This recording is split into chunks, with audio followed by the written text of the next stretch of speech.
I want to talk about how to count the number of waves in a graph, waves or cycles.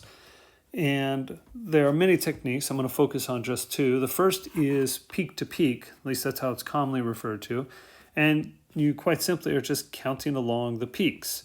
So right here on this graph, it just so happens that it starts at a peak. So I start here and I go to the next one, and that's 1. So notice I'm not actually counting the peaks. I'm counting from peak to peak. And that's 1, 2, 3, 4, 5. So I've got 5 peaks here. But 5 is not the answer because there's a little bit extra here. You can see it goes from this peak down to this trough. Well, if we go back and we look from peak to peak, you can see that the trough is halfway in between these peaks. So from peak to trough is going to be half a wave. So I've got 1, 2, 3, 4, 5, and a half waves. Oops.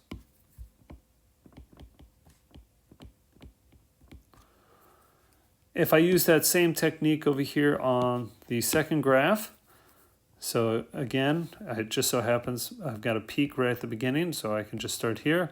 1, 2, 3, 4, 5, 6 waves. Now, you can also count troughs. You don't have to count peaks. You can go trough to trough.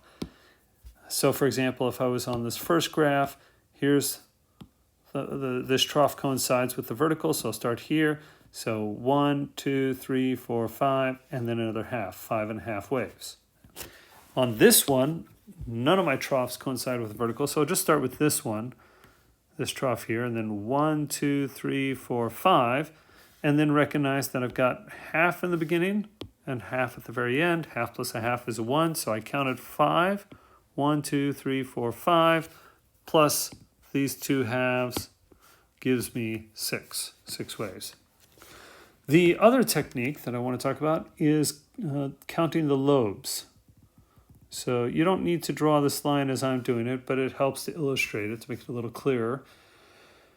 So this region here, that is a lobe. And here's one and so forth. I'm just going to color these in real quick.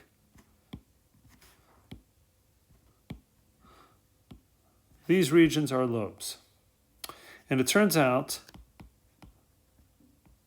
2 lobes equals 1 wave. So if I count these, it's 1, 2, 3, 4, 5, 6, 7, 8, 9, 10, which 10 lobes is going to be 5 waves. 5 waves. And then you can see here I've got half a lobe there and half a lobe here. So that's another lobe. So really I've got 11 lobes, and 11 lobes is going to be 5.5 waves. If I do the same thing with the second graph, again, I'm just drawing this line to make it a little bit more obvious. Notice I'm drawing this line right at 0, that's or at the equilibrium, I should say. So then I'm counting my lobes. I've got 1, 2, 3, 4, 5, 6, 7, 8, 9, 10, 11. We've already established that 11 lobes is 5.5 waves. And then I've got 2 half lobes here at the beginning of the end. So really I've got 12 lobes, and 12 lobes is 6 waves.